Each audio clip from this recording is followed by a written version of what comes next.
జాహ్నవి కేసులో అయితే ఊహించని కొన్ని నిజాలైతే ఇప్పుడైతే ప్రస్తుతం బయటపడ్డాయి. చిన్నారి జాహ్నవి కనిపించక ఇప్పటికైతే మనకు దగ్గర దగ్గర వారం రోజులు అవుతుంది. అయితే ఇంతవరకు చిన్న ఆచు కూడా దొరకలేదు.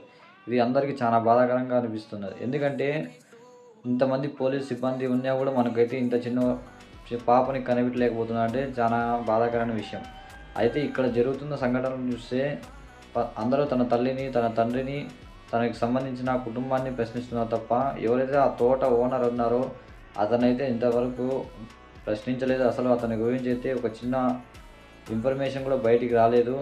అతన్ని అయితే అసలు ఫోటోలు కూడా ఇంతవరకు బయటికి రాలేదు.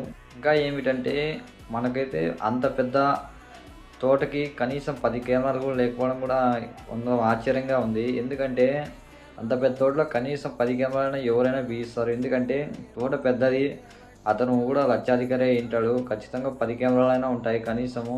కానీ అక్కడైతే ఒక కెమెరానే చూపిస్తున్నారు తప్ప, అది తన ఇంటి దగ్గరే తప్ప తోటలో ఒక కెమెరా కూడా చూపించడం లేదు.